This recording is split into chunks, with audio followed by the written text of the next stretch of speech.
What is going on, everybody? Silver Scrounger here, and today is Wednesday. However, you may not get to see this until Thursday, but I'm recording it on Wednesday, January 19th, which means it is time for another Constitutional Silver Series episode. And this one dives into some historic coins. So let's get started.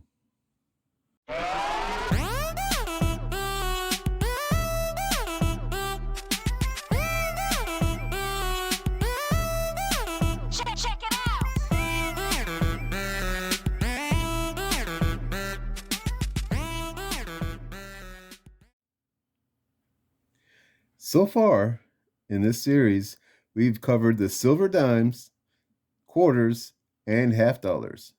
And if you haven't seen them yet, you can go check them out in my Constitutional Silver Series playlist, which I will leave a link down below in the description. Now, the silver dollar. There is a lot of history behind this coin, not to mention a lot of value in some of them as well. This might be the reason that between the different designs of the silver dollar, it is the most commonly counterfeited or faked coin that we have in the US. The silver dollar, like our other coins, was authorized by Congress on April 2nd, 1792. And like the half dollar, it was not minted until 1794. However, unlike the other denominations, the silver dollar was discontinued after 1935. But between 1794 and 1935, there were 7 different designs of the silver dollar. And they are the flowing hair dollar, the Drape Bus Dollar, the Gobrecht Dollar, the Seated Liberty Dollar, the Trade Dollar, the Morgan Dollar, and the Peace Dollar. And today, we are going to cover the flowing hair, drape bust, and the Goldbreck Dollars. But before we get started, this video and the Constitutional Silver Series is sponsored by Royal Coins and Jewelry. If you're looking for some specific coins for a collection or trying to stack some silver or gold for the lowest cost, you really need to go check out Royal Coins and Jewelry. Their silver and gold prices are drastically lower than online dealers and even beat out competing shops. You can stop by the shop if you're in the Houston area or check out their website at royalcoins.com. And yeah, I know, you're thinking, but Scrounger, any savings on the price, I'm just dumping into shipping. Well, you can forget about that nonsense. When you go check out, use my promo code SS. You'll get free first class shipping, a value of up to $6. I will leave a link to their website as well as their Instagram page down below in the description. All right, we're going to jump right into it with the flowing hair design. So, this design, like the half dollar, was only minted for 2 years, 1794 and 1795. And because of it only being minted for the 2 years, we're going to talk about both years and the 3 most popular varieties. In 1794, they only minted 1,758. So, over the next 263 years since then, I'm just curious, how many do you think are still around?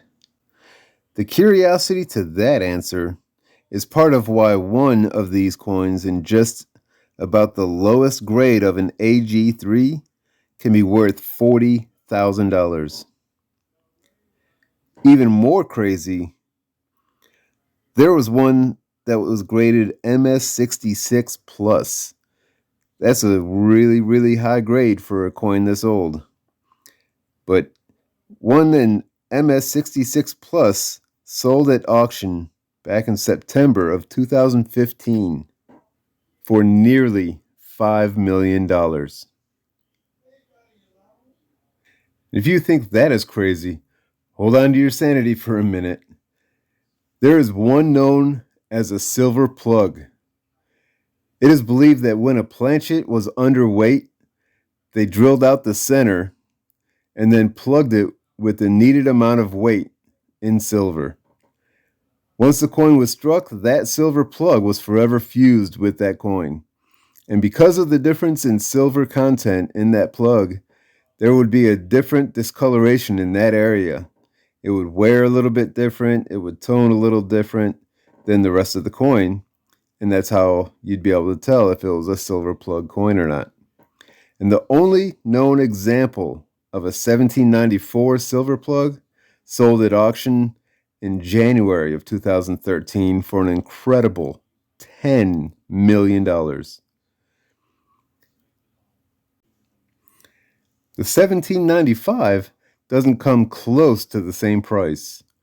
Might be because there's a bit over 160,000 of them minted. Now, there are three varieties for the $1795. There's the 2-leaf, the 3-leaf, and of course, the silver plug as well. The 2-leaf and the 3-leaf is similar to the half-dollar varieties, describing the number of leaves under each wing on the reverse. Here, we have an example of the 3-leaf variety. And as you can see, it's the 3 leaves that are under each wing that we're talking about. And then, of course, on the 2-leaf, it will only have 2 on each side. Now, both of these will start off in an AG3 at $1,000 easy. And it only goes up from there. In fact, a 3-leaf in an MS65 sold at auction in 2013 for a total of $646,000. Now we get into the Drape Bus Dollar.